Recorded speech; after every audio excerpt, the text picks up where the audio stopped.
سيما على بقية الله في الأراضين وحجته على العالمين الإمام المنتظر والحجة الثاني عشر عجل اللهم له الفرج ولعنة الله على أعدائهم وظالميهم وقاتليهم أجمعين. أما بعد فقد قال الله عز وجل في كتابه المبين وفرقانه المتين وقرآنه المجيد بسم الله الرحمن الرحيم ولا تقربوا الفواحش ما ظهر منها وما بطن ولا تقتلوا النفس التي حرم الله إلا بالحق ذلكم وصاكم به لعلكم تعقلون. صلوات.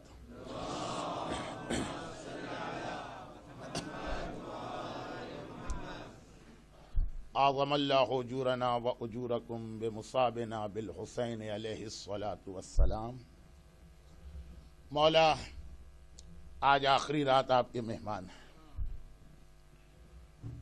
محرم کا چاند نمودار ہوا، آپ نے صف عزا بچھائی، کالے کپڑے پہنے، اپنی زندگی کے سارے روٹین کو چینج کیا. حسین آ کر آپ کے مہمان بنے. 9 دن گزرے، 10ویں رات آ گئی. یہ آج کی رات اور آقا آپ کے ساتھ ہیں.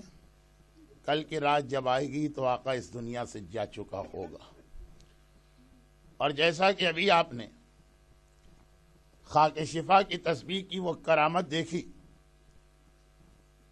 جو ہمارے اردو زبان کے اعتبار سے اس کو معجزہ کہا جاتا، کیونکہ شرعی زبان میں معجزہ ایک خاص ٹرم ہے. جو معجزہ یا کرامت آپ نے دیکھی وہ خالص خاک شفا کی تسبیح کی نہیں، اس میں ساری کائنات کی ہر شے سوگوار ہے. غم کی ایک عجیب کیفیت طاری ہے اور دل ہی نہیں چاہتا ہے کہ کسی عنوان پہ گفتگو کی جائے، مگر کیا کیا جائے. خود کربلا کا وہ مقصد جو ایون زیارتوں میں بھی بیان کیا گیا، وہ ہم کو مجبور کر رہا کہ آج کی رات ہم ایک مرتبہ پھر اس سوال پر غور کریں کہ وہ اسلام کیا ہے جو حسین کی نگاہ میں اتنا قیمتی ہے کہ اس کے لیے اکبر کی جوانی قربان کی گئی، اصغر کا یہ معصوم بچپنا قربان کیا گیا، عباس کے بازو قربان کیے گئے، اپنی بہن زینب کی چادر قربان کی، اور پکار پکار کے کہا کہ اے تیروں اور تلواروں، اے نیزوں اور برچھیوں، اگر میرے مرنے سے میرے نانا کا دین بچ رہا ہے تو آؤ، حسین کا جسم تمہارے لیے حاضر. وہ ہے کیا نانا کا دین؟ وہ ہے کیا اسلام جس کے لیے ساری قربانی دی گئی؟ تو اگرچہ پہلی محرم سے اب اسی عنوان پہ گفتگو کر رہے ہیں، اور کل تو عاشورہ ڈے، تو کل تو سوائے غم کے بیان کے مجلس میں کچھ بھی نہیں ہے، لیکن پرسوں یعنی زیارت کے مجلس میں جا کے ہم اس کو کمپلیٹ کریں گے. اگرچہ فرام ویری فرسٹ ڈے ہم اس عنوان پہ گفتگو کر رہے ہیں، لیکن آج ذرا سا اسی عنوان پر یا ٹاپک پر یا سبجیکٹ پہ ایک ڈفرینٹ اینگل سے گفتگو ہے. اس سے پہلے 2 باتیں آپ کے سامنے ایسی بیان کر دوں جو فقہ کے ایک مسئلے سے ریلیٹڈ ہے.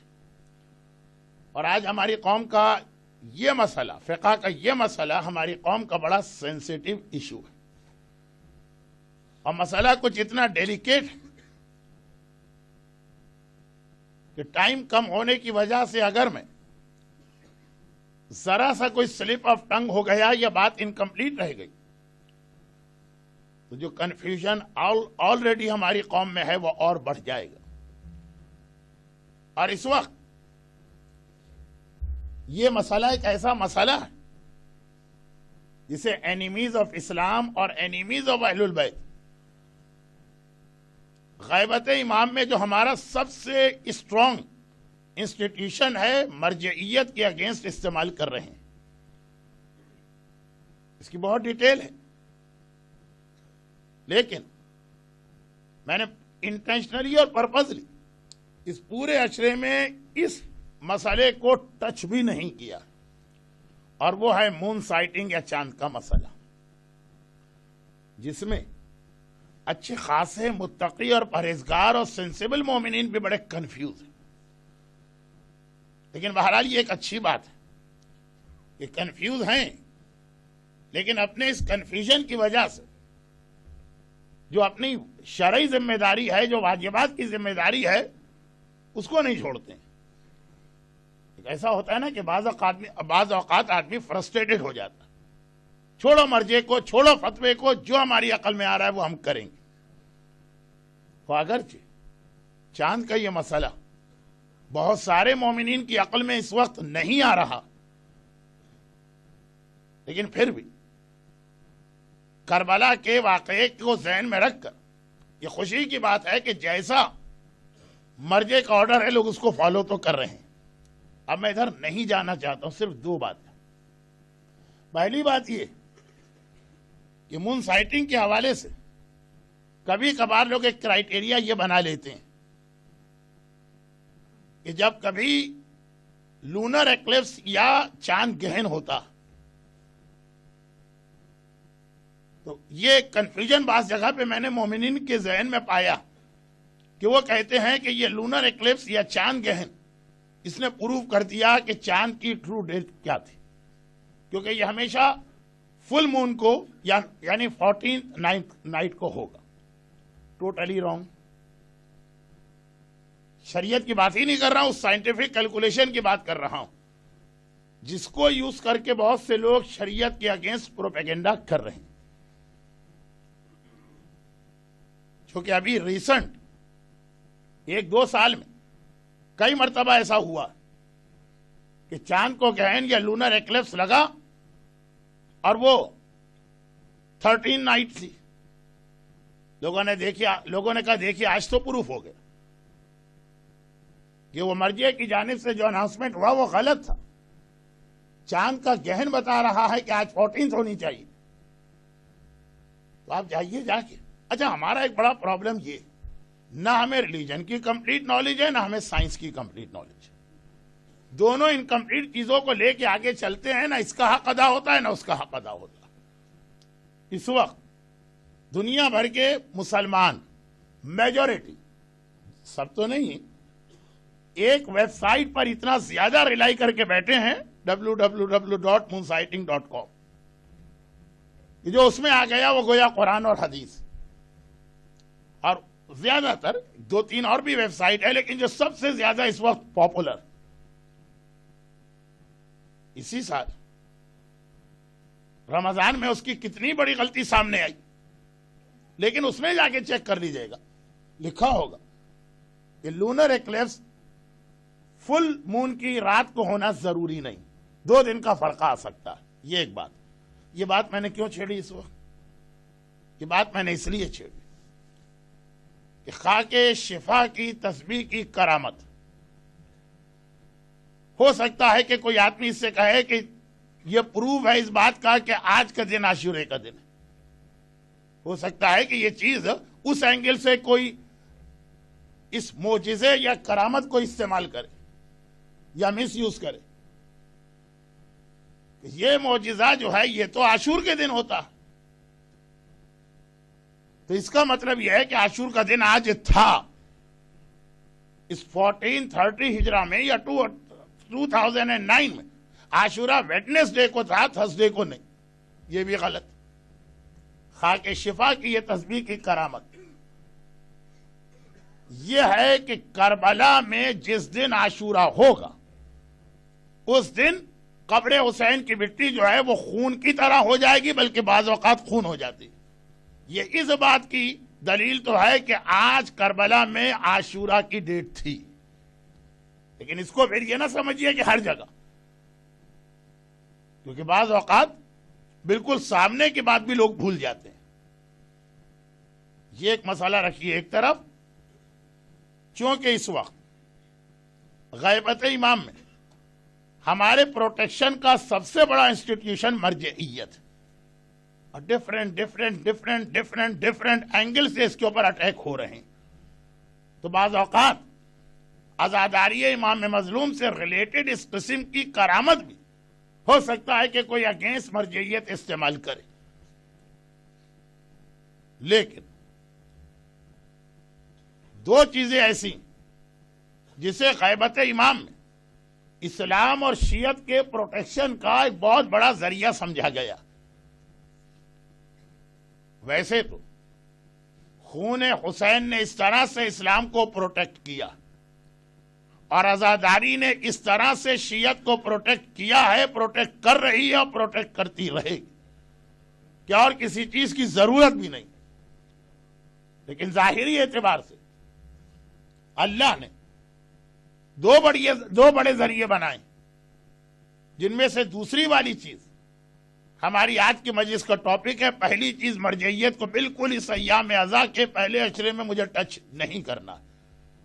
اب تو وقت بھی نہیں بچا ہے, مگر دوسری والی چیز, اور وہ یہ کہ کربلا کے اندر ایک میسج بار بار ریپیٹ ہوا. عمر سعد نے بھی عاشورے کے دن یہی بات کہی ہے, اور یزید ملعون نے بھی اپنے دربار میں یہی بات کہی. یعنی عمر سعد نے حسین کو ایڈریس کر کے یہ بات کہی, اور یزید نے شہزادی زینب کو اور سید الساجدین کو ایڈریس کر کے یہ بات کہی. ایک ہی بات کربلا میں بھی آئی, شام میں بھی آئی, عمر سعد کی زبان پہ بھی آئی, یزید کی زبان پہ بھی آئی, اور یہ اس کے علاوہ بھی بار بار یہ بات ریپیٹ ہوئی. اور وہ یہ کہ کربلا میں اتنا بڑا ظلم جو اہل بیت پہ کیا گیا, اس کا مین کاز یا ریزن علی کو بتایا گیا. روایت میں یہ ہے کہ عاشورہ, دیکھیں ابھی جو دن ختم ہوا 9 محرم, یہ ہمارے یہاں کہلاتا ہے تاسوعہ, اور اب جو رات آئی ہے یہ شروع ہو گئی عاشورہ. تاسوعہ کے لیے روایت ہے کہ قد حُسِرَ فِيهِ الحسین. تاسوعہ یعنی 9 محرم وہ ڈیٹ ہے کہ حسین چاروں طرف سے گھیرے میں آ گئے.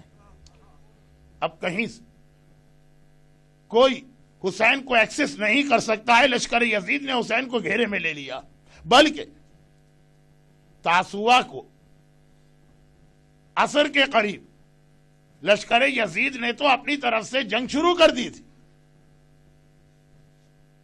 فوج یزید کی طرف سے پہلے نیزے, پہلے تیر 9 محرم کی سپہر کو پھینک دیے گئے تھے. آقا حسین نے ایک جملہ کہہ کر ایک رات کی مہلت لی, اور ایکچول یہ ہے کہ لشکر یزید کو ایک رات کی مہلت اور دی. آقا نے یہ کہہ کے مہلت لی کہ زندگی میں میری کوئی رات بغیر عبادت خدا کے نہیں گزری.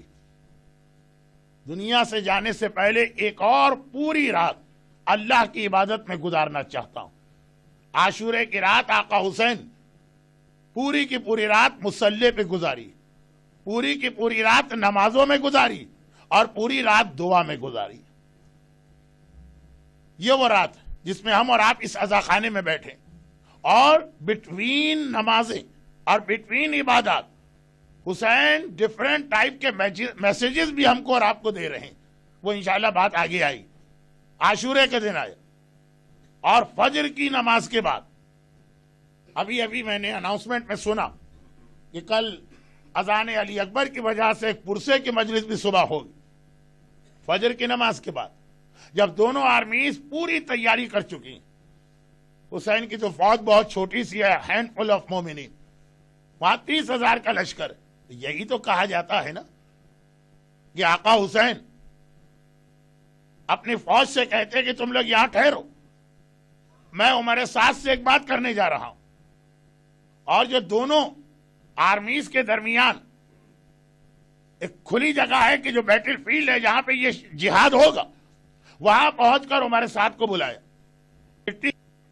پہلے تو حسین ایکشن کے ذریعے سے بتایا کہ حسین کا مشن کیا ہے, اور اس کے بعد پھر خطبہ دیا. ایکشن کیا؟ حسین ذوالجناح پہ سوار ہو کے گئے, دونوں فوجوں کے بیچ میں پہنچے, اپنی سواری کا جانور چینج کیا, اور کہا کہ گھوڑا لے جاؤ, اونٹ لے کر آؤ. عرب میں ایک سمبل, گھوڑا جو ہے میدان جنگ میں کام آتا ہے, اور اونٹ جو ہے نا یہ امن کی اور پیس کی ایک علامت ہوتی ہے. اس پہ لوگ ٹریولنگ کرتے ہیں, اور ٹریول اس وقت کیا جاتا ہے جب راستے بالکل سیف اور سیکیور. تو پہلے تو اپنی سواری کا جانور چینج کر کے حسین نے ایک سمبولک لینگویج اپنے ایکشن کے ذریعے سے میسج دیا، ہم جنگ نہیں کرنا چاہتے. اور اس کے بعد پھر آقا نے خطبہ بھی دیا. وہ خطبے کا ایک جملہ آپ اکثر سنتے ہیں، لیکن بڑی انٹرسٹنگ بات یہ کہ وہ خطبہ سورہ انعام کی 2 آیت کی 6 اور 7 بات بنتا. جو لوگ پہلے دن سے آ رہے ہیں ان کے لیے یہ میرا جملہ تھا کہ 3 آیتوں کے اندر قرآن نے اسلام کا انٹروڈکشن کرایا. پہلی آیت میں 5 باتیں آئی ہیں، جو دوسری آیت اب سٹارٹ ہونے والی اس کا 6 اور 7 پوائنٹ وہ آقا حسین کے میدان کربلا کے خطبے کا ٹاپک جو پورے لشکر یزید کو ایڈریس کر کے دیا گیا. اور چونکہ یہ مجلسوں میں آج کل بہت پڑھا جا رہا تو میں ڈیٹیل میں نہیں جاتا ہوں، لیکن بہت ہی شارٹ کر کے بیان تو کر دوں کہ آقا حسین نے فجر کی نماز کے بعد دونوں آرمیز کے درمیان جو اوپن بیٹل فیلڈ تھی وہاں جا کر اپنی سواری کا جانور چینج کرنے کے بعد اونٹ پر بیٹھ کے جو خطبہ دیا، اور اس خطبے کے اندر آقا نے اپنا انٹروڈکشن بھی کرایا.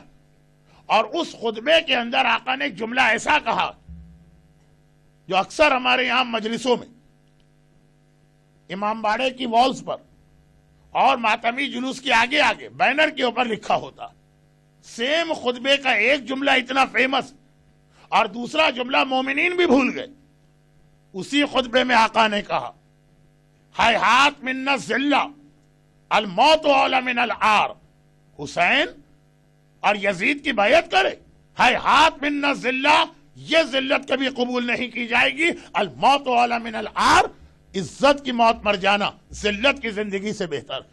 اسی سیم خطبے میں اگلا جملہ، لیکن اے لشکر یزید تم لوگ میری بات کبھی سن کے برداشت نہیں کرو گے، قبول نہیں کرو گے، کیونکہ لقد ملئت بطونکم من الحرام، تمہارے پیٹ رزق حرام سے بھرے ہوئے ہیں. جس پیٹ میں حرام روزی پہنچ جائے، جس پیٹ میں حرام رزق پہنچ جائے، جس پیٹ میں حرام کی غذا پہنچ جائے، جس پیٹ میں حرام کا نوالا پہنچ جائے، وہ امام کی بات بھی نہیں سنتا. خالی اتنا نہیں، خالی اتنا نہیں، اتنا بے حس ہو جاتا ہے، سینسلیس، پتھر کی طرح سے سخت، کہ عباس کے بازو کٹ جائیں، کہ اکبر کے کلیجے میں برچھی اتر جائے، کہ قاسم کا بدن ٹکڑے ٹکڑے ہو جائے، کہ ننھی سکینہ فریاد کر رہی ہو اور اس پہ کوئی اثر نہیں ہوتا. یہ حرام جو غذا آپ اپنی باڈی میں لے جاتے ہیں اس کے کچھ فزیکل ایفیکٹس ہوتے ہیں اور کچھ اسپریچول. اور اسی لیے علماء کہتے ہیں جب کوئی آدمی ساری مجلسیں سارے لیکچر سنے اور چینج نہ ہو رہا ہو تو سب سے پہلے جا کے چیک کرے کہ اس کا سورس آف انکم تو کہیں حرام نہیں، یا اس کے مال میں کہیں حرام چیز تو نہیں آ گئی. اور اسلام کے انٹروڈکشن میں بیفور نماز، بیفور روزہ، بیفور حج، جو 2 چیزیں آئی، پوائنٹ نمبر 6 اور پوائنٹ نمبر 7، وہ یہی تھا کہ حرام مال کے قریب نہ جانا. کربلا کا پہلا میسج پورے 30,000 کی آرمی کو دیکھ کر حسین نے کہا کہ تم نے میری ہر بات سنی، اثر نہیں ہوگا. لقد ملئت بطونکم من الحرام. جب پیٹ میں حرام پہنچ جاتا ہے تو امام کی بات بھی آدمی پہ اثر نہیں ڈالتی. لیکن یہ خطبہ کمپلیٹ کرنے کے بعد عمر سعد سے کہا ذرا آگے آنا. ابھی عمر سعد بھی 30,000 کی آرمی کے ساتھ آڈینس میں شامل. اب حسین نے اس کو آگے بلایا اور جب وہ قریب آ گیا تو کہا اے عمر سعد اتنا بتا کہ میرا تیرا کیا ڈسپیوٹ جو اس طرح سے تو میرے خلاف یہ فوج لے کر آیا اور یہ ظلم کرنے والا. عمر سعد حسین کے اسٹیٹس کو جانتا. عمر سعد کی ایج تقریباً حسین کے برابر ہے. عمر سعد اسی مدینے میں رہا ہے جس میں حسین رہے. عمر سعد کا بابا رسول اللہ کے زمانے میں تھا. تو عمر سعد ذرا سا ڈیفرنٹ کیس ہے ہرملہ کے مقابلے میں، خولی کے مقابلے میں، حسین ابن نمیر کے مقابلے میں. ایون ابن زیاد بھی اتنا حسین کو نہیں جانتا جتنا عمر سعد جانتا. لیکن حسین کہتے ہیں کہ آخر میرا تیرا کیا جھگڑا؟ اس کا جواب یہی تھا بغضن بے ابی. حسین ایکچولی تو ہمارا تمہارا کوئی اختلاف نہیں، تمہارے بابا علی سے ہم کو دشمنی ہے اور آج تک ہمیں کوئی چانس نہ ملا تھا کہ ہم وہ دشمنی نکالتے. آج وہ دشمنی نکال رہے. کون سی دشمنی؟ شب ہجرت علی بستر رسول پہ سو گئے اور رسول کو بچا لیا. مکے کے کافروں کے سینے پہ سانپ لوٹ گئے. میں نے بڑی سخت اردو استعمال کر دی, لیکن ان کی دشمنی کا ٹارگٹ علی بن گیا. اگر علی آج کی رات بستر پہ نہ سوتا تو رسول آج ہی مار دیے جاتے. بدر کے میدان میں اکیلے علی کی تلوار نے کفار کے لشکر کو بھگایا. ان کے دل میں علی کے خلاف ایک اور نفرت پیدا ہوئی. احد میں تو وہ لوگ جیت گئے تھے, سارا لشکر اسلام بھاگ گیا تھا. خالی میرے مولا کی تلوار نے رسول اللہ اور اسلام کو پروٹیکٹ کیا ہے. یہ بھاگتے جا رہے ہیں, اور بھاگنے والوں میں سب سے آگے یزید کا دادا ابو سفیان ہے اور یزید کی دادی ہندا. دیکھیے, ایک آدمی جنگ جیت رہا اور آخر میں ہار جائے. رسول کے خلاف اب اتنی دشمنی نہ رہی جتنی علی کے خلاف ہو گئی. خندق کی لڑائی میں پورے عرب میں یہ لوگ گئے تھے, ابو سفیان اور اس کے ساتھی, کہ بدر و احد دونوں جنگیں ہم فل پریپریشن کے ساتھ گئے ہیں, اور پھر بھی ایک علی کی وجہ سے ہم ہار گئے. اب علی کے مقابلے کے لیے کسی کو لاؤ. جب تک علی دنیا میں ہے ہم رسول اللہ کے اگینسٹ کوئی بھی ہمارا ایکشن کامیاب نہیں ہوگا.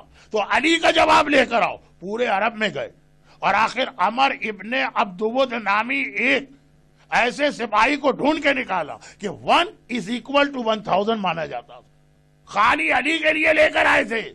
اور خندق کی جنگ میں علی نے اسے ایک عمر ابن عبدود کو تلوار کے ذریعے 2 برابر کے ٹکڑوں میں تقسیم کر دیا. پیغمبر تک کہہ رہے ہیں ضربت علی یوم الخندق افضل من عبادت الثقلین.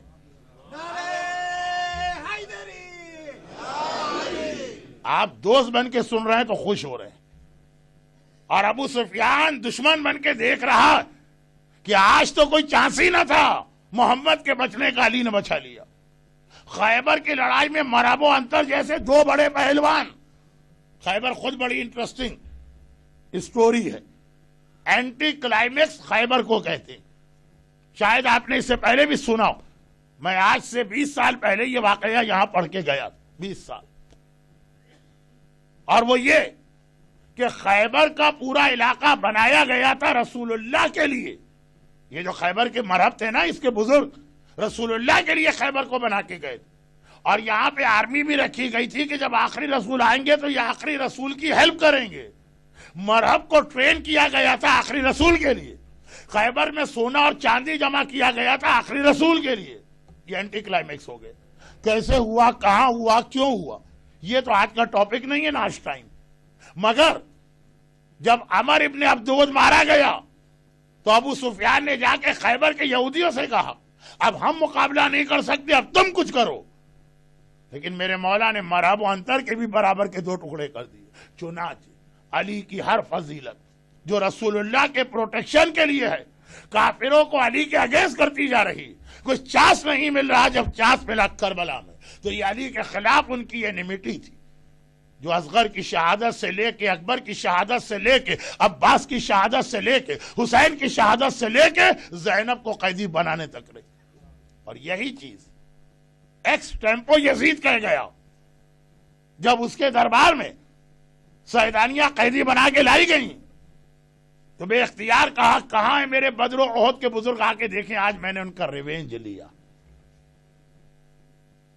یزید دربار میں یہ جملہ کہتا ہے کہ آج میں نے بدر و احد کا ریونج لیا. تو اصل دشمنی علی کی تھی, بدر و احد کا انتقام تھا. اور بدر و احد کس چیز کا نام ہے؟ بدر و احد اس چیز کا نام ہے کہ اہل بیت اسلام کے پروٹیکشن کے لیے ہر قربانی دیں گے. اہل بیت کا کسی سے ریلیشن نہیں ہے اور اہل بیت کی کسی سے دشمنی نہیں. جو اسلام کو مانتا ہے اہل بیت اس کے سب سے بڑے سپورٹر ہے, اور جو اسلام کے اگینسٹ ہے اہل بیت اس کے سب سے بڑے دشمن ہے. چاہے وہ اہل بیت کا نام ہی کیوں نہ لے رہا. اگر کوئی اہل بیت کا نام لے کر ہر وہ کام کر رہا ہے جو اگینسٹ اسلام جا رہا, اہل بیت اس کے دشمن. ہمارا نام لینے سے ہمیں خوش نہیں کر سکتے. جو ہماری زندگی بھر کا مشن تھا اسلام کو بچانا, اسلام کے اگینسٹ تو نام ہمارا لے رہے, اہل بیت تمہارے دشمن. یہ جملہ میرا نہیں, اتنا اسٹرانگ جملہ میں کہاں سے لاؤں؟ یہ میرے 5ویں امام امام محمد باقر علیہ الصلوۃ والسلام. عجیب حدیث, عجیب حدیث ہے. مومن کا جسم کانپ جاتا ہے. اس 5ویں امام کی حدیث ہے جو میدان کربلا کا آئی وٹنس بھی ہے. اور میدان کربلا میں سے جو لوگ سروائیو ہو کے مدینے آئے ان میں سب سے کم سن میدان کربلا کا سب سے کم سن آئی وٹنس، اس لیے کہ آج ہماری مجلس کے مصائب ہیں میدان کربلا کے سب سے کم سن شہید کے بارے میں۔ شہید ہونے والوں میں سب سے کم سن وہ ہے جس کے آج مصائب پڑھے جائیں گے، اور کربلا کے میدان سے زندہ واپس آنے والوں میں سب سے کم سن میرا پانچواں امام۔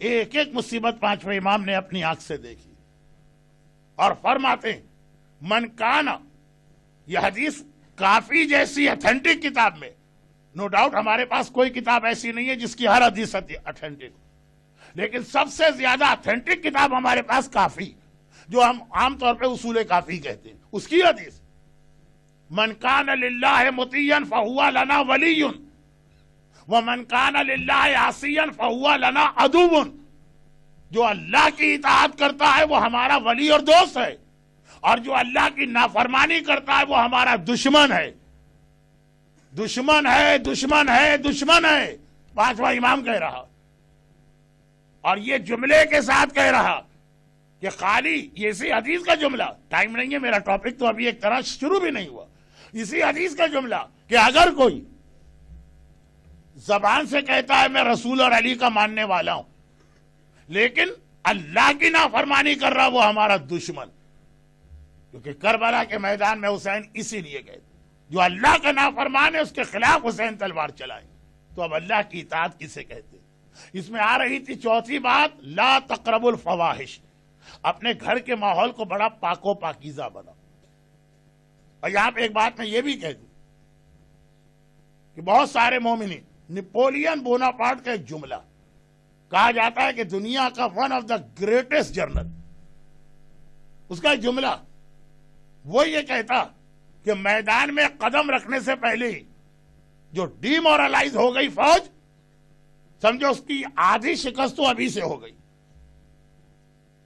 مومنین کرام ایک عجیب بات میں محسوس کر رہا ہوں، ہم ماننے والے علی کے، چاہنے والے علی کے، لیکن ہمارے یہاں آہستہ آہستہ دشمن علی کی مینٹلٹی آتی جا رہی۔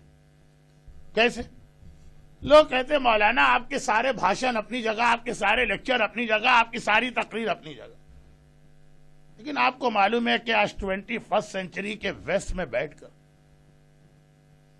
کیا آدمی اپنی اولاد کی ٹریننگ کرے اور کیسے اسے سیدھے راستے پہ چلائے؟ آپ کو معلوم نہیں ہے کہ لاس کیا؟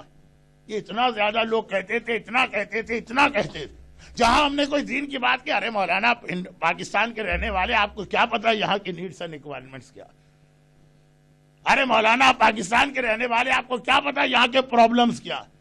ارے آپ پاکستان کے رہنے والے آپ کو کیا پتا یہاں کے لاس کیا؟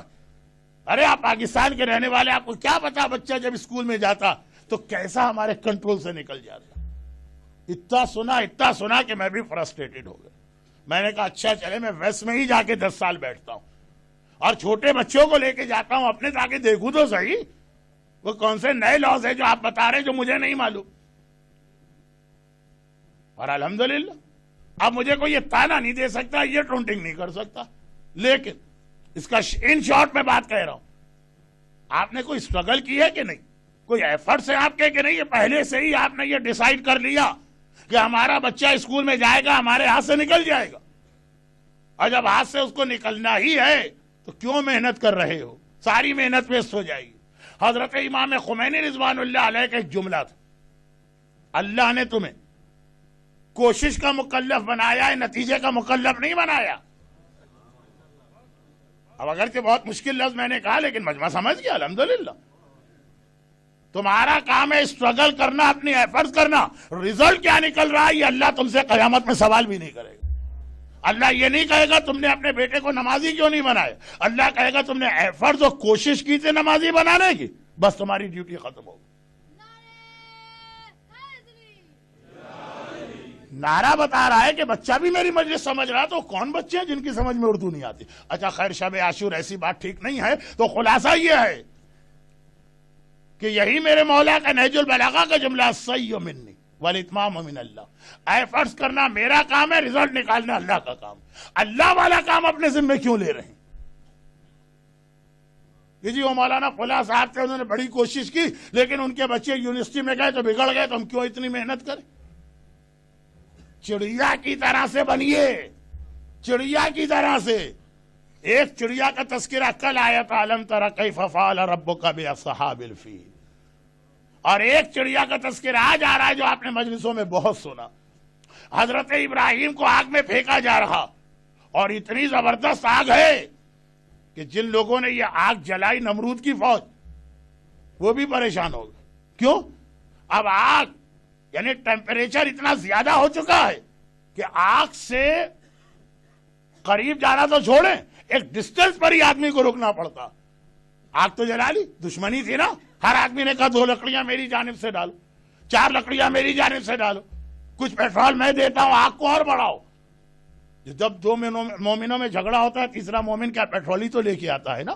تو ایک مرتبہ نمرود کی فوج کہہ رہی ہے، اتنی اینیمیٹی ہے ابراہیم کی، اب ٹیمپریچر اتنا ہائی ہو گیا اور آگ اتنی زبردست ہو گئی کہ آگ کے قریب بھی کوئی نہیں جا سکتا، تو ابراہیم کو پھینکا کیسے جائے آگ؟ یہ تو نہیں ہو سکتا کہ کہیں ریکویسٹ کریں کہ اے ابراہیم ہم نے آپ کو جلانے کے لیے آگ روشن کیے، جائیے جا کے آگ میں بیٹھ جائیے، جو ان کو لے کر جائے وہ اس سے پہلے خود مر جائے گا۔ تب شیطان آیا تھا اور اس نے خاص طریقے سے بتایا، اس طرح سے ان کو منجنیق میں رکھ کے پریشر سے پھینکو، یہ خود اڑ کے جائیں گے۔ تو مطلب میں بتانا چاہ رہا، آگ کا ٹیمپریچر اتنا زیادہ۔ اس وقت لوگوں نے دیکھا، پرندوں نے دیکھا کہ ایک چڑیا اپنے منہ میں، بہت مشہور روایت ہے نا، ڈراپ اور واٹر لاتی ہے اور اس آگ پہ پھینک رہی۔ سارے جانوروں نے کہا بے وقوف احمق، اتنی زبردست آگ، تیرے ایک ڈراپ آف واٹر سے کیا فرق پڑے گا؟ جو اس کا جواب تھا کہ میرا کام آگ کو بجھانا نہیں ہے، میرا کام اسٹرگل کرنا ہے، جتنی میری کیپیسٹی ہے اتنا کام مجھے کرنا۔ خدا قیامت میں یہ نہیں پوچھے گا اے چڑیا تو نے آگ بجھائی کیوں نہیں، خدا پوچھے گا جب آگ جل رہی تھی تو جتنی تمہاری کیپیسٹی تھی اتنا کام کیوں نہ کیا۔ یہی ہماری سنت،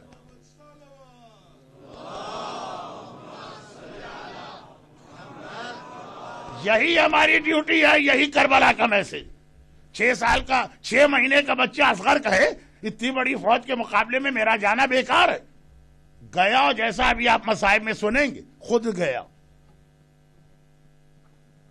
90 سال کا بوڑھا کہہ دے کہ میرے ہاتھ کانپ رہے ہیں، نہ میں تلوار اٹھا سکتا ہوں، نہ میں نیزہ اٹھا سکتا ہوں، نہ میں کمان اٹھا سکتا ہوں، میں کربلا جا کے کروں گا کیا؟ ایک برڈن بن جاؤں گا آقا حسین پر؟ نہیں، وہ گیا۔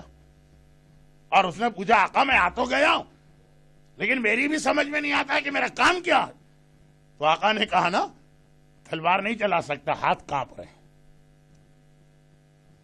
جس کے ہاتھوں کے اندر یہ بیماری ہو جائے راشے کی اور کانپنے کی، وہ کوئی ہتھیار نہیں اٹھا سکتا۔ کہا مگر اپنے سینے کو شیلڈ تو بنا سکتا ہے، جب میں نماز ظہرین پڑھوں تم میرے آگے کھڑے ہو کے تیروں کو اپنے سینے پہ روکنا۔ کوشش، ایفرٹ، ہر آدمی کے پاس کوئی نہ کوئی کیپیسٹی۔ اب عجیب بات ہے، خندق کے میدان میں، خندق کی لڑائی بہت امپورٹنٹ لڑائی، یہ خندق کی لڑائی آخری لڑائی تھی، اس کے بعد مکے کے کافر کبھی مسلمانوں کے اگینسٹ نہیں آ سکے۔ پھر مکے والے کبھی نہیں آئے، خیبر کے یہودی آئے، تبوک کے رومی آئے، لیکن مکے والوں کے لیے یہ لاسٹ لڑائی۔ جس وقت عمر ابن عبدود خندق کو کراس کر کے، پہلے تو یہ باتیں ذرا ڈیٹیل چاہتی تھی، اب چونکہ عمرے پہ اور حج پہ جانے والے خندق کے میدان کی زیارت کو جاتے ہیں، وہاں تھوڑا بہت ان کو اسلامک ہسٹری کو بریف کیا جاتا۔ خندق رسول اللہ نے کھودی، عمر ابن عبدود کراس کر کے آ گئے، اور آنے کے بعد ایک جملہ کہہ رہا ہے کہ اے مسلمانوں، تمہارا یہ بلیو ہے، یہ آج بھی نان مسلم ہم سے کہے گا، نہیں نان مسلم نہیں، اینیمی آف اسلام، وہ کہے گا تمہارا بلیو ہے میرے ہاتھ سے مر جاؤ شہید ہو جنت ملے گی، مجھے مار دو غازی ہو جنت ملے گی، دونوں صورتوں میں جنت مل رہی ہے، تو آؤ آگے آگے میرا مقابلہ کرو۔ اب اس وقت خندق کے میدان میں رسول اللہ کی آرمی جو تھی اسپلٹ ہو گئی، 2 اوپینین آ گئے۔ ہم کو دیکھنا ہے کہ ہم کدھر ہیں۔ ایک بڑے گروپ نے کہا اللہ اللہ بابا اس کے سامنے نہ جانا، ہی تو بڑا خطرناک آدمی ہے، بلکہ ایک صاحب تو اپنی لائف ہسٹری سنا رہے ہیں کہ میں اپنی جوانی میں ایک بار عمر ابن عبدود کے ساتھ جا رہا تھا، ہمارے راستوں میں ڈاکوؤں نے، ہمارے قافلے پہ ڈاکوؤں نے اٹیک کیا، یہ اتنا بہادر ہے کہ اس کے پاس اس وقت کوئی ہتھیار نہیں تھا، اس نے اونٹ کے بچے کو اٹھا لیا اور اسے اپنی شیل اور ڈھال بنا کے اکیلے نے پورے ڈاکوؤں کو بھگا دیا. بھائی بڑا بہادر ہے, اس کے سامنے نہ جانا. دوسرے صاحب بولے یہ تو 1000 کے برابر ہے, ارے جاؤ گے تو مارے جاؤ گے. ایک تو یہ, اور یہ سارے کے سارے اینیمیز آف اہل البیت ہیں, مجھے نام لینے کی ضرورت نہیں ہے. یہ کون لوگ ہیں جو یہ باتیں کہہ رہے ہیں؟ یعنی خود بھی نہیں جا رہے, دوسروں کو بھی ڈسکریج اور ڈیمورلائز کر رہے ہیں. یہ ایک طریقہ. دوسرا کیا, ادھر عمر ابن عبدود آیا, ایک تو یہ رہا, ایک اوپینین یہ آ رہا, بھائی اس کے سامنے نہ جانا, مارے جاؤ گے. 1000 کو یہ بھگا دیتا. دوسرا اوپینین کیا, جیسے ہی اس نے یہ کہا مولا اپنی جگہ سے کھڑے ہوئے, یا رسول اللہ میں جانا چاہتا ہوں. رسول نے بٹھا دی. کہا دوسروں کو چانس دو. لوگ ہمیشہ کہتے ہیں نا کہ اے اللہ کے رسول آپ اپنے بھائی کو چانس دیتے, ہمیں نہیں دیتے. جاؤ, چانس ہے, جاؤ جاؤ. سب بیٹھے ہوئے, بھیگی بلی بنے ہوئے سب بیٹھے ہوئے ہیں. رسول نے دوبارہ کہا, بلکہ ایک عجیب جملہ کہا کہ آج جو اس کے سامنے جائے گا میں پرسنلی اسے گارنٹی دیتا ہوں جنت کی. عمر ابن عبدود بھی کہہ رہا ہے تمہیں جنت ملے گی, رسول اللہ بھی کہہ رہے جنت ملے گی. پھر بیٹھ گئے چپکے سے. بھائی اس کے سامنے نہ جانا بابا, یہ تو بڑی خطرناک قسم کی چیز ہے. میرا مولا پھر کھڑا ہو. پیغمبر نے کہا بیٹھ جاؤ. یہ لوگ چانس چانس چانس کہتے نہ جائیں. تھرڈ ٹائم پھر اس نے بھی کہا آؤ میرے سامنے. رسول نے بھی کہا جاؤ. وہ بلا رہا ہے آؤ, رسول کہہ رہے ہیں جاؤ. نہ آؤ کی بات سن رہے ہیں نہ جاؤ کی بات سن رہے, دونوں بیٹھے. پھر میرا مولا کھڑا ہو. آخر رسول نے جملہ کہا, اے علی تمہیں پتا ہے کہ کس کے سامنے جا رہے؟ ہاذا عمر ابن عبدود, یہ عمر ابن عبدود ہے. میرے مولا نے سینہ تان کے کہا تو کیا ہوا, انا علی ابن ابی طالب.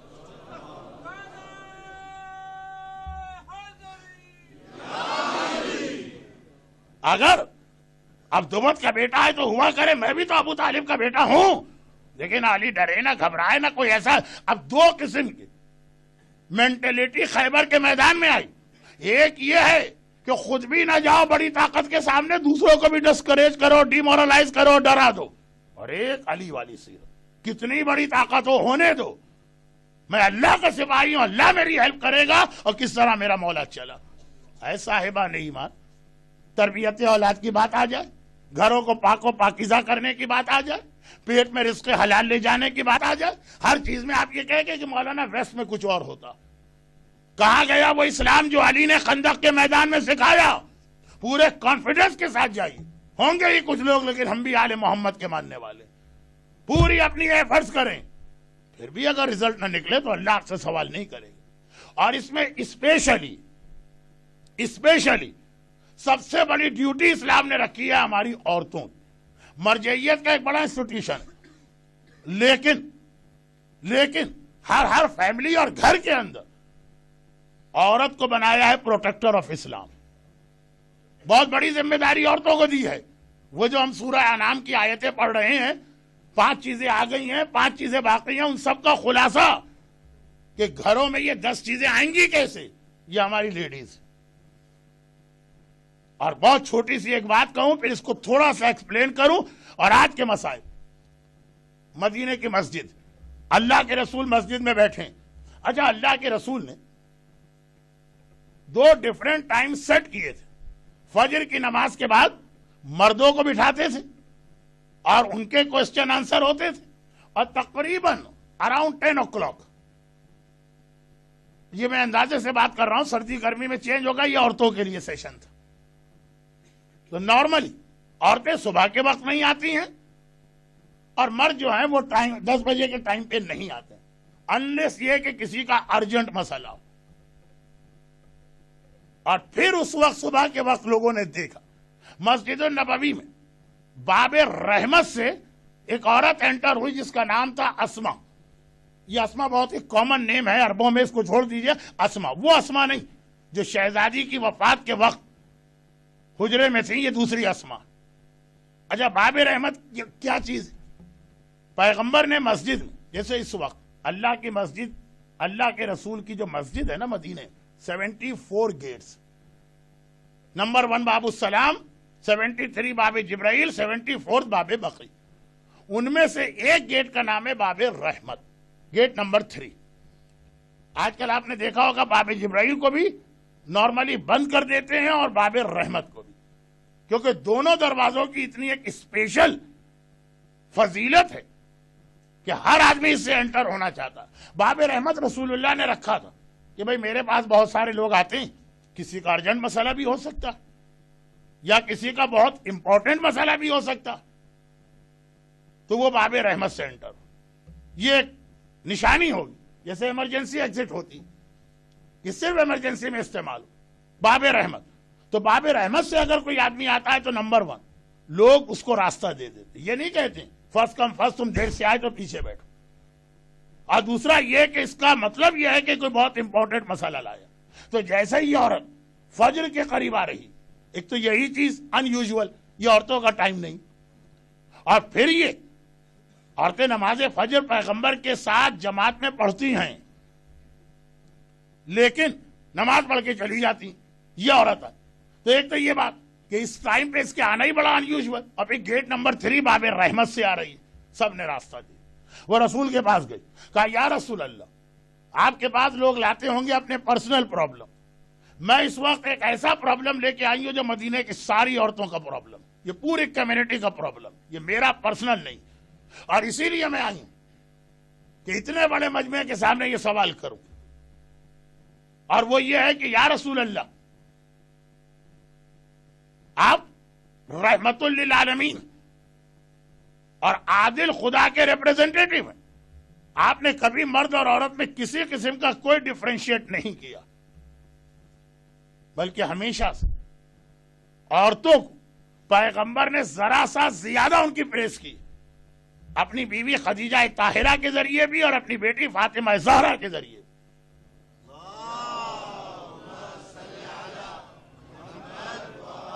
خدیجہ کے سارے فضائل بتا رہے کہ ایک عورت سارے مردوں سے سپیریئر, اور فاطمہ کے سارے فضائل بتا رہے کہ یہ عورت سارے مردوں سے سپیریئر. ایک آدھ فضیلت تو فاطمہ کی ایسی ہے کہ مولا کے لیے بھی نہیں. جب کبھی علی رسول کے پاس آتے ہیں, کسی ہسٹری میں نہیں لکھا کہ رسول کھڑے ہو کے رسپیکٹ دیتے, فاطمہ جب باپ کے پاس آتی ہیں رسول خدا کھڑے ہو کے فاطمہ کو رسپیکٹ دیتے. علی کے لیے بھی یہ جملہ نہیں ہے جو فاطمہ کے لیے. تو اب یہ اسما آ کے کہتی ہے, اس کی بات تو بہت لمبی ہے لیکن ٹائم بہت کم میرے پاس آج. کہا کہ یا رسول اللہ, آپ نے کبھی مردوں اور عورتوں میں کسی قسم کا کوئی ڈیفرینشیٹ نہیں کیا, آپ نے ہم عورتوں کو ایک بہت رسپیکٹ اور عزت دی, لیکن ایک جگہ پہ ہم دیکھ رہے ہیں کہ آپ مردوں کو زیادہ ثواب دلوا رہے ہیں, ہم کو کم ثواب دلوا رہے ہیں. نماز آپ نے ہم دونوں کے لیے رکھی, روزہ آپ نے ہم دونوں کے لیے رکھا, حج آپ نے ہم دونوں کے لیے رکھا, تلاوت قرآن both for men and women, لیکن ایک عبادت ایسی ہے جو آپ نے خالی مردوں کو دے دی, جہاد, اور اس کا ثواب بھی اتنا بتا دیا. ہم اگر ثواب لینے بھی جاتے ہیں تو آپ ہم کو روک دیتے ہیں. رسول اللہ سے لے کے کربلا تک کی ہسٹری میں ملتا کہ اگر کبھی ایموشنل ہو کے کوئی عورت باہر نکلی بھی, رسول اللہ نے واپس کر دیا. مولا حسین نے کربلا کے میدان میں واپس کر دیا کہ عورتوں پہ جہاد نہیں ہے, تم خیمے میں جاؤ. تو اتنا ثواب والا عمل ہم کو کیوں نہیں ملا؟ پیغمبر مسکرائے, پہلے تو سارے مردوں کو دیکھا اور کہا آج تک تم نے کسی مرد کو دیکھا کہ اتنے اچھے طریقے سے اپنا میسج یا اپنا پیغام یا اپنا پرابلم کنوے کرے. اور پھر کہا کہ اسما, یہ کس نے کہا ہے کہ تم عورتوں کو جہاد نہیں مل رہا؟ البتہ جہاد المرأۃ حسن التباہل, عورت کا جہاد ہے اپنے گھر کے سسٹم کو اچھے طریقے سے چلا, یہ عورت کا جہاد ہے. میں شارٹ کروں بات, عورت کا جہاد کیا ہے؟ اپنے گھر کو سنبھالنا. یعنی عورت کے لیے اس کی اپنی فیملی لائف, یہی اس کا بدر ہے, یہی اس کا احد ہے, یہی اس کا خندق ہے, یہی اس کا خیبر ہے, یہی اس کی کربلا. عورت کے لیے اس کا گھر اس کے لیے جہاد ہے. یعنی مرد کو جہاد کرنے بدر جانا پڑتا, احد کے میدان میں جانا پڑتا, خیبر تک کی ٹریولنگ کرنا پڑتی, عورت کو سارا ثواب یہ جہاد کا گھر میں مل رہا, بشرط یہ کہ وہ بدر کی طرح سے بیٹھے, احد کی طرح سے بیٹھے, خندق کی طرح بیٹھے, خیبر کی طرح. اب میں دو چھوٹی باتیں اس لیے بتا دوں کہ خوجے حضرات کے یہاں یہ چیزیں کم پڑی. میں آپ کی برائی نہیں کر رہا ہوں, پہلے یہ مجھے آج کل پہلے یہ نوٹ لگانا پڑتا. کچھ پریکٹیکل پرابلمز آپ کے یہاں زیادہ ڈسکس ہوتے ہیں, یہ چیزیں کم بیان کی جاتی ہے لیکن بیان ہو جاتی ہیں آپ کے یہاں. بچے بھی نعرے لگا دیتے ہیں. تو دو باتیں سنی. احد کی جنگ سارا اینٹی کلائمیکس کیوں ہو گئے؟ شروع میں مسلمان جیت رہے تھے, ہار کیوں گئے؟ صرف ایک بیسک فالٹ, اللہ کے رسول نے 50 سپاہیوں کو ایک جگہ پہ بٹھایا تھا. وہ جو مسلمان لشکر کے بیک میں جو پہاڑی تھی اور وہاں سے ایک راستہ آتا تھا, کہا یہاں بیٹھ جاؤ, دشمن کہیں پیچھے سے اٹیک نہ کرے. ہم جنگ جیتے تب بھی یہاں سے نہ ہٹنا, ہم ہار جائیں تب بھی یہاں سے نہ ہٹنا. شروع میں فرسٹ راؤنڈ میں جب مسلمان جیتنے لگے تو 47 آؤٹ آف 50 نے یہ کہا کہ بھئی اب تو ہم جنگ جیت گئے, اب یہاں بیٹھ کے کیا کریں. ان کا سالار اور 2 اور وہ رہے, باقی 47 چلے گئے. کافروں نے پیچھے سے اٹیک کی اور اتنا ڈیتھ ٹول میدان احد میں ہوا کہ رسول اللہ کے زمانے میں جتنی بھی باقی 79 جنگیں لڑی گئی, ٹوٹل کیجولٹیز کم ہیں ٹوٹل, اور ایک میدان احد کی کیجولٹیز زیادہ. اور ایک عجیب بات, جیتتی بھی جنگ مسلمان ہار گئے. مولا نہ ہوتا تو اسلام ہی ختم ہو جاتا. میدان احد میں رسول اللہ بھی ہیں, علی بھی ہیں, لیکن مسلمانوں کو نقصان اٹھانا پڑا رسول کی پریزنس میں, علی کی پریزنس میں. کیوں؟ جس کو بٹھا کے گئے تھے اس نے اپنی جگہ چھوڑ دی. عورت کا جہاد یہی, اللہ کا رسول جو ڈیوٹی اس کو گھر میں دے کے گیا, اگر اس نے اپنی ڈیوٹی کو چھوڑ دیا اور گھر سے نکل کے کوئی اور کام کرنے لگی, سمجھیے احد کی طرح سے مسلمانوں کو شکست ہو گئی. خندق کی لڑائی کس چیز کا نام؟ خندق کی لڑائی, بہت میں شارٹ میں بات کر رہا ہوں, خندق کی لڑائی کس چیز کا نام؟ ابو سفیان ایک الائن فورس کو لے کے آیا تھا, سارے عرب کے لوگوں کو ملا لیا تھا, اتنی بڑی فوج تھی. پیغمبر نے ایک ٹرنچ کھینچ دی, ایک خندق, ادھر ہم ادھر وہ. خندق کیوں کھودی گئی؟ کافر ہمارے اندر نہ آنے پائے. یہ پیغمبر نے ایک قسم کا رکاوٹ بنائی ہے کافر مسلمان کو دور کرنے کے لیے. خندق ایک جگہ پر, پتہ نہیں کون تھا کم بخت, اس نے جو خندق تھی نا, جو رسول اللہ نے میجرمنٹ دی تھی, اتنی لینتھ ہوگی, اتنی ڈیپتھ ہوگی, اتنی وڈتھ ہوگی, اس نے وہاں سے خندق ذرا سی چھوٹی کر دی. عمر ابن عبدوت وہیں سے کراس کر کے آیا. رسول اللہ کی کیلکولیشن میں غلطی نہیں ہو سکتی. رسول اللہ نے جب کیلکولیشن کیا کہ خندق اتنی چوڑی ہو, تو کیلکولیٹ کیا تھا کہ کوئی آدمی چاہے عمر ہی کیوں نہ ہو, اس کا گھوڑا اسے کراس نہ کر سکے. ایک مسلمان نے ذرا چھوٹا کر دیا اسے, وہیں سے آیا عمر ابن عبدوت. عورت کا خندق اس کا گھر, یعنی گھر کے باہر سارے اینٹی اسلام کام ہوں گے. گھر کو اسے محفوظ بنانا, کبھی ایسی غلطی نہ کرے کہ آج کے زمانے کا کوئی عمر ابن عبدوت خندق کراس کر کے اس کے گھر میں آ جائے. آج تو ڈش اینٹینا اور کیبل ٹی وی کے نام سے بہت عمر ابن عبدوت گھوم رہے ہیں. یہ عورت کی ڈیوٹی, اور اگر عورت اپنی اس ڈیوٹی کو انجام دے تو کبھی بھی ویسٹ ہو کہ ایسٹ ہو, 21st سینچری ہو کہ 31st سینچری ہو, اسکول میں ہمارے بچے جائیں کہ یونیورسٹی میں جائیں, کبھی بھی وہ جو ایٹماسفیئر ہے اس کے پریشر میں نہیں آئیں گے اگر عورت اپنی ڈیوٹی کو انجام دے. ہوا کیا کہ شیطان نے پہلے ہماری عورتوں کو گھر سے نکالا. میں مرجع نہیں ہوں, مجتہد نہیں ہوں, فتویٰ نہیں دے رہا ہوں کہ عورت کے لیے جاب حلال ہے کہ حرام. یہ بتا رہا ہوں کہ پہلے آپ کی زندگی کو اتنا مہنگا بنایا کہ مجبوراً ایک کی پگار یا سیلری سے گھر نہیں چلے گا, دوسرے کو بھی نکلنا پڑا. اور جب گھر خالی ہو گیا تو آج کا عمر ابن عبدوت انٹر ہوا آپ کے گھر میں اور آپ کے بچوں پہ کنٹرول کر لیا. بچہ جو ہے نا صرف اٹینشن چاہتا ہے پیرنٹس کی, پیرنٹس نہ ملے تو کسی گارجین کی. ہمارے بچے کیسا ہی ماحول کیوں نہ ہو, یزید کے محل جیسا ماحول تو نہیں ہے نا. یزید کے محل میں شراب ہے, یزید کے محل میں زنا, یزید کے محل میں غنا, یزید کے محل میں نماز کا مذاق ہے, یزید کے محل میں رسول اللہ کا مذاق ہے, یزید کے محل میں قرآن کا مذاق ہے, یزید کے محل میں ہر وقت گانا بجتا, یزید کے محل میں ہر وقت ڈانسنگ پارٹی اور شراب کی پارٹی ہوتی. اس محل کے اندر یزید کا اپنا بیٹا, یزید کا اپنا بیٹا ایک مومن کے کانٹیکٹ میں آ گیا تو یزید کے محل کی اتنی خرابیاں ایک طرف, اس مومن نے اس بچے کو ایسا پکا مومن بنا دیا کہ آج بہت سارے مومن بھی وہ قربانی نہیں دیتے جو اس نے دے دی. جب اس کو خلافت ملی, خلافت کوئی 1000-2000 پاؤنڈ کا نام نہیں ہے, ملین بلین کی بات ہو رہی.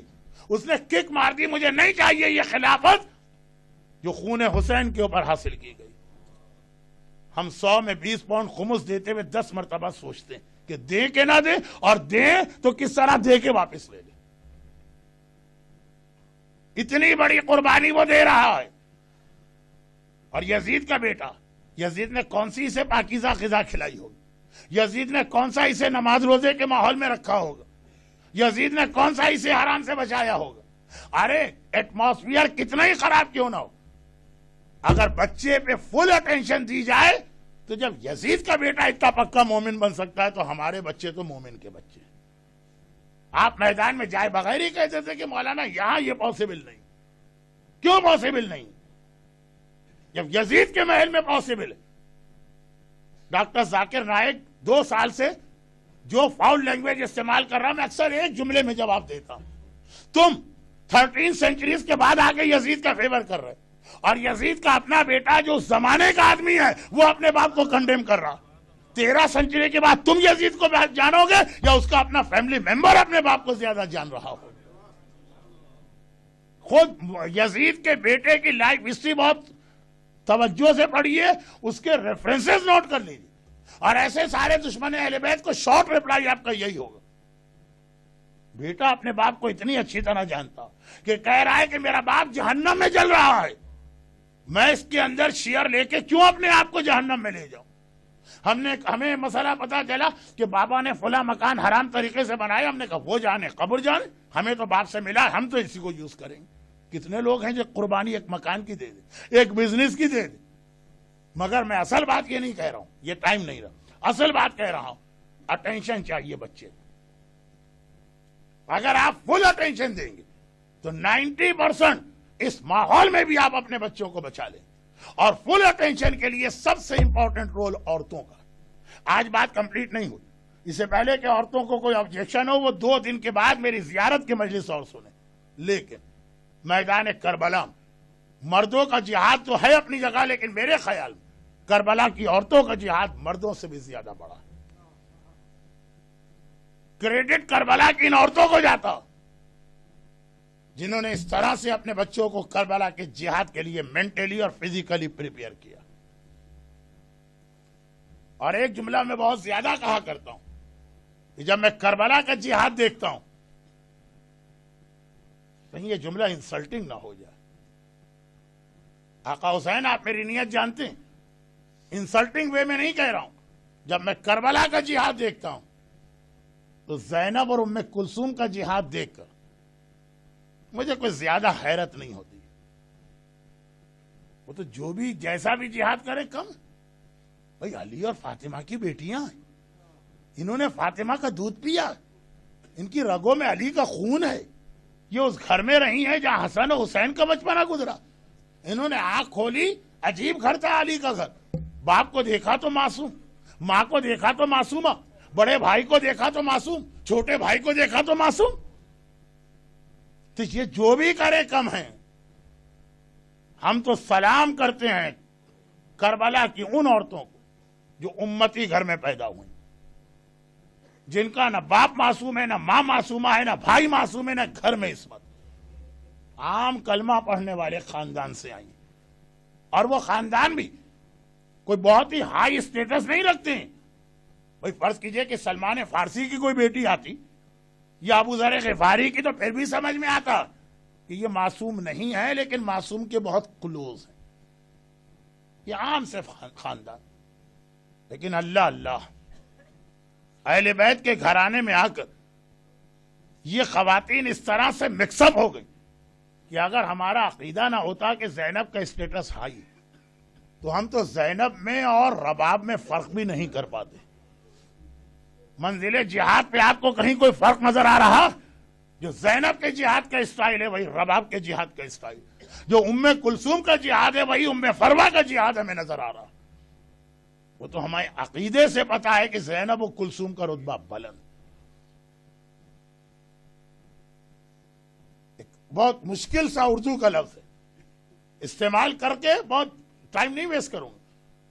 علی کے نام کی لاج اصل میں علی کی بہوؤں نے رکھی ہے۔ اس انداز سے ایسا کریکٹر پیش کیا علی کی بہوؤں نے، اور اس میں بھی خاص طور پر رباب، خاص طور پہ رباب۔ اس کے بعد میرے پاس موقع نہیں ہوگا تو ایک ذمہ داری بھی ادا کر دوں، اور ویسے بھی بہترین وقت۔ بعض صاحبان ایمان بے اولاد ہیں، انہوں نے اولاد کے لیے دعا کے لیے کہا، رباب کا نام آئے، اصغر کا نام آئے تو اس دعا کے لیے اس سے بہتر کوئی موقع نہیں ہوتا۔ پروردگارا تجھے رباب کی اصغر کا واسطہ جو بے اولاد مومنین نے خاص التماس کی ہے ان کی یہ پریشانی دور فرما، اصغر کے وسیلے میں ان کو صاحب اولاد بنا، خاص طور پہ رباب۔ دیکھیں رباب وہ خاتون کہ آقا حسین نے رباب کے لیے کیسا جملہ کہا جو ایک عام مومن بھی کہتے ہوئے ذرا شرماتا۔ آقا حسین نے کہا جس گھر میں رباب یا سکینہ نہ ہو وہاں میرا دل نہیں لگتا۔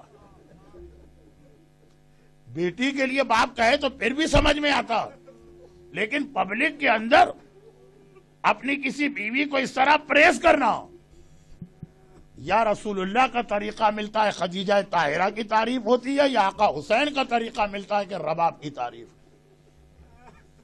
اور میدان کربلا کی تمام بیویاں وتھ فل ریسپیکٹ قربانی کے منزل پہ رباب ہمیں سب سے الگ نظر آ رہی ہیں، کیونکہ رباب وہ جنہوں نے کربلا کے میدان میں اپنا سہاگ یعنی اپنا شوہر بھی قربان کیا، جنہوں نے کربلا کے میدان میں اپنا بیٹا اصغر بھی قربان کیا، اور جنہوں نے کربلا کے جہاد میں شام میں اپنی سکینہ بھی قربان کی۔ شوہر، بیٹا، بیٹی، رباب نے سب راہ خدا میں قربان کیا۔ ایسی کون بیوی آپ کو ملے گی؟ بلکہ بعض علماء تو یہاں تک کہتے ہیں کہ میدان کربلا کی سب سے پریشان بیوی بھی شروع میں رباب تھی، اور بعد میں اپنے آپ کو سب سے خوش قسمت بھی سمجھ رہی۔ ہاں، آقا حسین کے لاشے کو جب 11 محرم کو دیکھا تھا نا تو ایک وعدہ کیا تھا زندگی میں کبھی چھت کے نیچے نہیں بیٹھوں۔ یہ ہلکی ہلکی بارش ہوتی ہے، مدینے کی تیز بارش میں بھی رباب کبھی باہر صحن سے اوپن اسپیس سے اس کے کبھی چھت کے نیچے نہیں آئی۔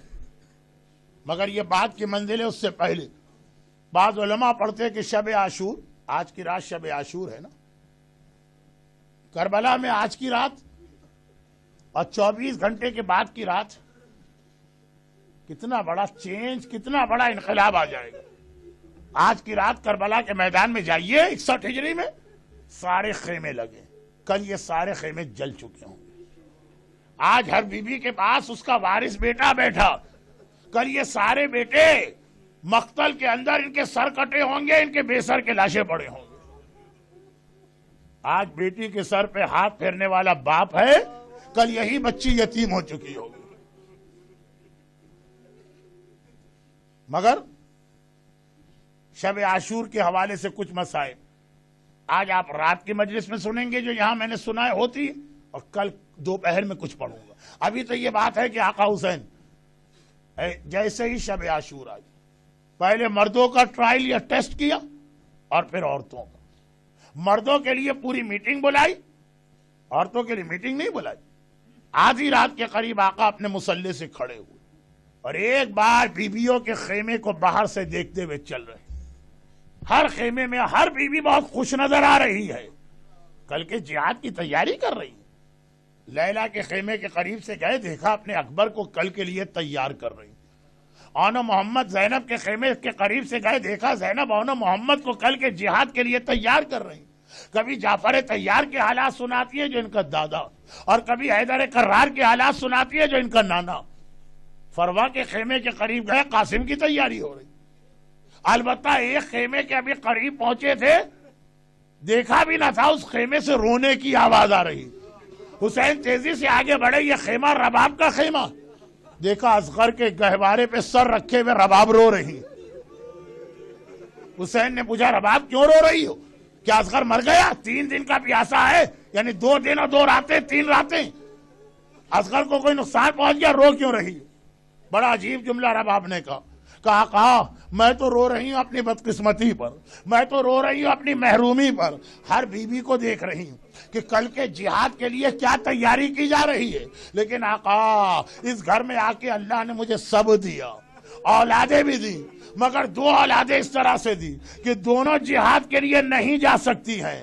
بڑی بیٹی دی ہے سکینہ، لڑکیاں میدان میں نہیں جاتی، اور جو میدان میں جا سکتا ہے لڑکا وہ اتنا چھوٹا ہے، اتنا چھوٹا ہے، اتنا چھوٹا ہے کہ گھٹنوں کے بل چلا کے بھی نہیں لے جا سکتی۔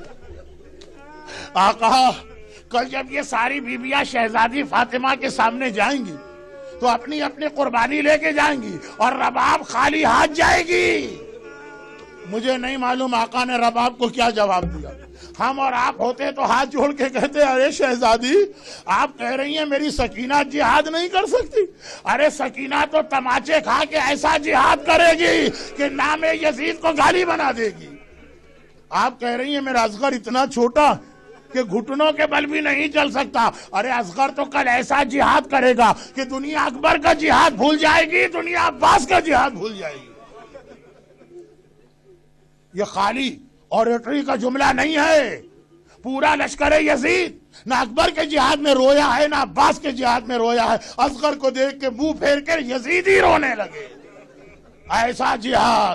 ایسا جہاد اصغر کرے گا۔ اور اگلا دن آ گیا، صبح سے لاشوں پہ لاشی آ رہے، یہاں تک کہ وہ وقت آ گیا حسین اکیلے رہ گئے، نہ عباس ہیں نہ اکبر ہیں۔ ایک بار ٹیلے پہ گئے، دائیں طرف دیکھا بائیں طرف دیکھا، آواز دی حل من ناصر ینصرنا، ارے ہے کوئی بھری کائنات میں جو محمد کے بیٹے کی مدد کو آئے؟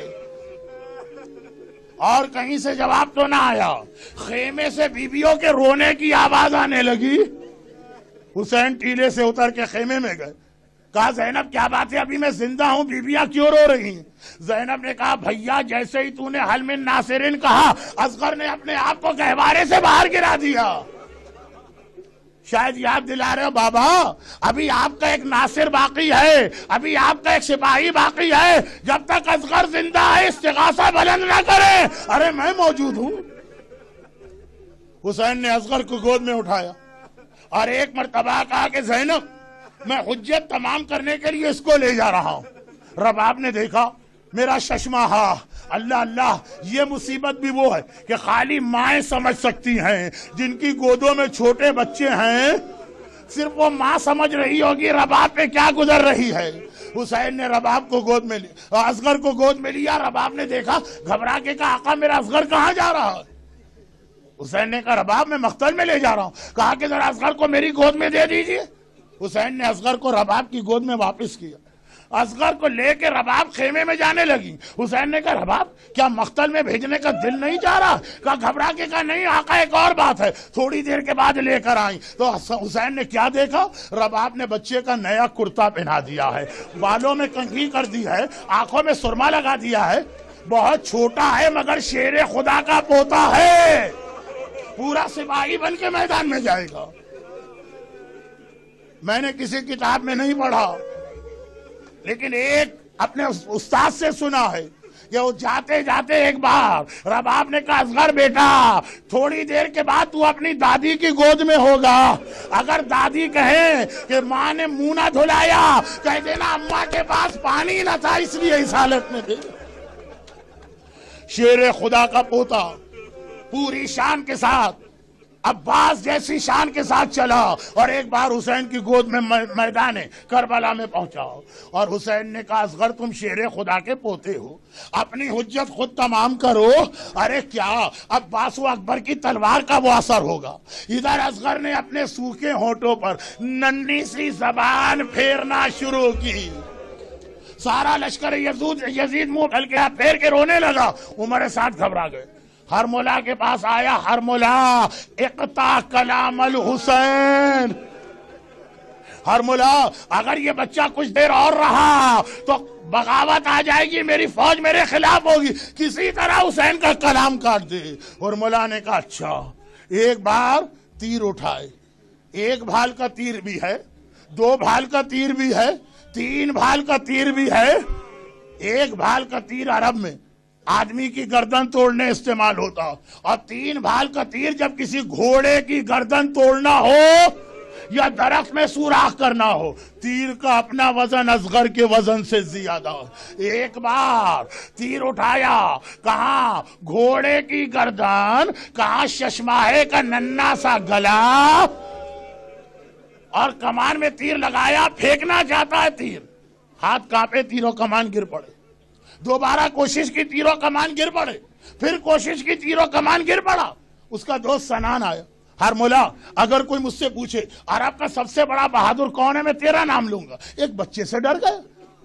اگر کوئی پوچھے عرب کا سب سے بڑا تیر انداز کون ہے، بچے سے ڈر گیا. کہا بچے کی بات نہیں ہے، ادھر تیر پھینکنا چاہتا ہوں. خیمے کا پردہ اس طرح ہلتا ہے جیسے بچے کی ماں در خیمہ پر یہ منظر دیکھ رہی ہے. ہائے ماں کے سامنے اس کے لال کو کیسے تیر کا نشانہ بنو. سنان نے کہا میں تیری آنکھ پہ ہاتھ رکھتا ہوں اور تو تیر چلا، اور ادھر ہاتھ رکھا، آنکھوں پر تیر چلا، اور ایک بار اصغر کے گلے میں اس طرح یہ تیر پیوست ہو گیا کہ ننھے شہزادے کا گلا ایک طرف سے دوسری طرف چھت کے رہ گیا. خون کا فوارہ بلند ہوا. آقا نے چلو بڑھا کے خون لیا، آسمان کو پھینکنا چاہتے ہیں. آسمان گھبرا کے کہتا ہے آقا یہ بے گناہ خون نہ آنے پائے ورنہ کبھی بارش نہیں ہوگی. حسین کے چلو میں اصغر کا خون ہے. حسین یہ خون زمین پہ پھینکنا چاہتے ہیں. ارے زمین کانپ اٹھی. آقا یہ بے گناہ خون نہ آنے پائے ورنہ زمین سے کبھی سبزہ نہ پیدا ہوگا. حسین کے ہاتھ میں خون ہے. آسمان کو دیکھا، زمین کو دیکھا. انکار آسمان کو ہے، راضی زمین نہیں. اصغر تیرے خون کا ٹھکانہ کہیں نہیں. اور ٹھکانہ کہاں بنا؟ آقا نے یہ خون لے کے اپنے چہرے پہ مل دیا. نانا رسول خدا کے پاس جاؤں گا، کہوں گا نانا ذرا دیکھیے آپ کی امت نے میرے ششماہے اصغر کو کس طرح شہید کیا. اب حسین اصغر کے گلے سے تیر نکالنا چاہتے ہیں. ادھر تیر کھینچا، ننھا بچہ 6 مہینے کا بچہ تڑپ اٹھا، تیر نہیں نکالا جا رہا. آقا اکبر کے کلیجے سے برچھی نکالنا مشکل تھا، یہ اصغر کے ننھے سے گلے سے 3 بھال کا تیر. حسین نے کہا اصغر بیٹا مجھے پتا ہے تو بہت چھوٹا، تجھے تکلیف ہو رہی ہوگی، مگر حیدر کرار کا پوتا ہے، عباس کا بھتیجا ہے، اکبر کا بھائی ہے، میں تیر نکالتا ہوں، تڑپنا نہیں. اب بچہ نہ تڑپا مگر تیر کیا نکلا، اصغر کی جان بھی نکل گئی. ننھا سا لاشا. پورے کربلا کے جہاد میں عمر سعد اتنا پریشان کبھی نہ ہوا تھا جتنا اصغر کے وقت ہوا. اور پورے جہاد میں حسین اتنے پریشان کبھی نہ ہوئے تھے جتنے اصغر کے وقت ہوئے ہیں. کبھی نظر آیا آپ کو کہ کوئی لاشا لے کے حسین فیصلہ نہ کر پا رہے ہوں یہ لاشے کا کیا کرنا ہے؟ اصغر کا لاشا ہاتھ میں ہے. کل اعمال عاشورہ میں آپ 7 مرتبہ آگے بڑھیں گے، 7 مرتبہ پیچھے ہٹیں گے، وہ جملہ کہیں گے جو حسین کہہ رہے تھے. ننھا سا لاشا ہاتھ میں ہے. کبھی سوچتے ہیں خیمے میں لے جاؤں تو ماں کیسے دیکھے گی، کبھی سوچتے ہیں یہیں دفن کر دوں.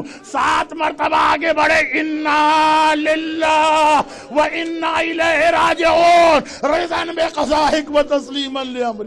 7 مرتبہ آگے بڑھے، 7 مرتبہ پیچھے ہٹے. آخر میں یہ لاشا خیمے میں لائے. رباب نے دیکھا، ایک ہی جملہ کہا، یا بنیا امثلو کا ینہار. ارے 6 مہینے کا جانور بھی ذبح نہیں ہوتا. ہائے میرا ششماہا، ہائے میرا اصغر. اور جب گہوارے کو دیکھتی ہوں گی فریاد کرتی ہوں گی. بس ایک آخری جملہ سن لیجیے. اگلا دن آیا، عمر سعد نے کہا اصغر نظر نہیں آ رہا. شمر نے کہا میں ڈھونڈتا ہوں. نیزہ ہاتھ میں لے کے چلا کربلا کی زمین پہ. کربلا کی زمین میں نیزہ گاڑتا چلا. ایک بار جو نیزہ نکلا، نو کے نیزے پہ ششماہے کا ننھا سا لاشا نظر آ رہا. شمر نے ایک ہاتھ سے لاشا تھاما، دوسرے ہاتھ سے خنجر نکالا، اصغر کا گلا کاٹا. رباب یہ منظر دیکھ رہی ہے، ننھی سکینہ یہ منظر دیکھ رہی. ہائے میرا اصغر 2 مرتبہ ذبح کیا گیا. واہ اصغرا، واہ اصغرا.